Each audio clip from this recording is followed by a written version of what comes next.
ఎన్నికల సమయంలో కాంగ్రెస్ పార్టీ ఇచ్చిన హామీలను వెంటనే నెరవేర్చాలని డిమాండ్ చేశారు బీజేపీ మంచిర్యాల జిల్లా అధ్యక్షులు వెరబెల్లి రఘునాథరావు. జిల్లా కేంద్రంలోని బీజేపీ కార్యాలయంలో ఏర్పాటు చేసిన విలేకరుల సమావేశంలో ఆయన మాట్లాడుతూ కాంగ్రెస్ పార్టీ 6 గ్యారెంటీలను తుంగలో తొక్కి ప్రజలను మోసం చేస్తుందని ఆరోపించారు. మంచిర్యాల నియోజకవర్గంలో ఎన్నడూ లేని విధంగా స్థానిక ఎమ్మెల్యే ప్రేమ్ సాగర్ రావు సరికొత్త రాజకీయాలకు తెరలేపుతున్నాడని అన్నారు. ఖాళీ స్థలాలు కనబడితే ఆయన అనుచరులతో కబ్జా చేపిస్తున్నారని, ఇదేంటని అడిగిన వారిని బెదిరింపులకు గురి చేస్తున్నారని తెలిపారు.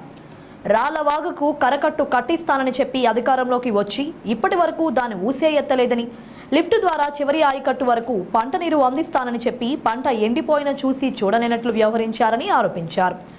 ఎన్నికల సమయంలో కాంగ్రెస్ పార్టీ నెరవేర్చకపోతే బీజేపీ పార్టీ ప్రజల పక్షాన ఉండి పోరాడుతోందని ప్రభుత్వాన్ని హెచ్చరించారు. మంచిర్యాల ఎమ్మెల్యే ప్రేమ్ సాగర్ రావు గారు ఎన్నికల సమయంలో చాలా విషయాలు చెప్పారు. ఎన్నికలప్పుడేమో అభివృద్ధి గురించి మాట్లాడారు, గెలిచినాక చేసేది ఏంటిది? గూండాయిజం, రౌడీయిజం, దాడులు. మంచిర్యాలలో ఒక కొత్త సంస్కృతి వచ్చింది, బెదిరింపు రాజకీయాలు.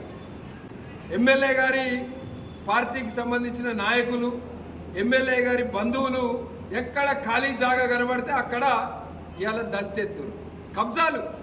ఎవరన్నా అడిగితే బెదిరింపులు. 15-20 సంవత్సరాల నుంచి ఎవరి దగ్గర అయితే పట్టాలు ఉన్నాయో వాళ్ళని బెదిరిస్తారు.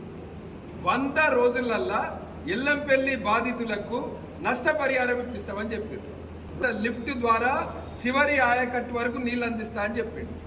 మొన్న యాసంగి పంటకు ఆజీపూర్ మండలంలో చాలా మంది రైతులు వాళ్ళ పొలాలు ఎండిపోయినాయి. ఎక్కడ పోయింది మీ చివరి ఆయకట్టు వరకు నీళ్లు? మంచిర్యాల పట్టణంలో కరకట్ట నిర్మాణం చేపడతామని అన్నారు. వర్షాకాలం వస్తుంటే మళ్ళీ ఇవాళ మంచిర్యాల ప్రాంతంలో రాళ్లవాగు దగ్గర ఉండే ప్రజలందరూ కూడా మళ్ళా భయాందోళనకు గురవుతారు. ఇప్పటికే శాంక్షన్ అయిన బ్రిడ్జ్ గత ప్రభుత్వము ఏదైతే అంతర్గాం గోదావరి వంతెనను గత ప్రభుత్వం 10 సంవత్సరాలు ఆలస్యం చేసింది. ఆఖరికి అయిపోయింది, కాంట్రాక్టర్ అవార్డు వచ్చింది, కాంట్రాక్టర్ని ఫైనల్ చేసింది. ఈయనొచ్చి మొదలు పెట్టాల్సిన బ్రిడ్జ్ని ఇవాళ ఆపిండు.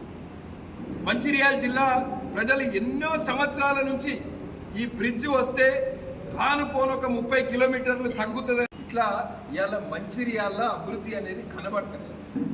మంచిర్యాల ఇవాళ కేవలం అవినీతి కనబడుతుంది, గూండాయిజం కనబడుతుంది, రౌడీయిజం కనబడుతుంది, కేవలం బెదిరింపు రాజకీయాలు కనబడుతున్నాయి. మీరు ఎన్నికల సమయంలో ఇచ్చిన హామీలు నెరవేర్చేంత వరకు కాంగ్రెస్ పార్టీ గ్యారంటీలు ఏవైతే చెప్పిందో, ఇక్కడ మంచిర్యాల ఎమ్మెల్యే ఏదైతే చెప్పిండో ఎన్నికల సమయంలో ఆ హామీలను నెరవేర్చేంత వరకు కూడా భారతీయ జనతా పార్టీ ప్రజల పక్షాన ఉంటుంది.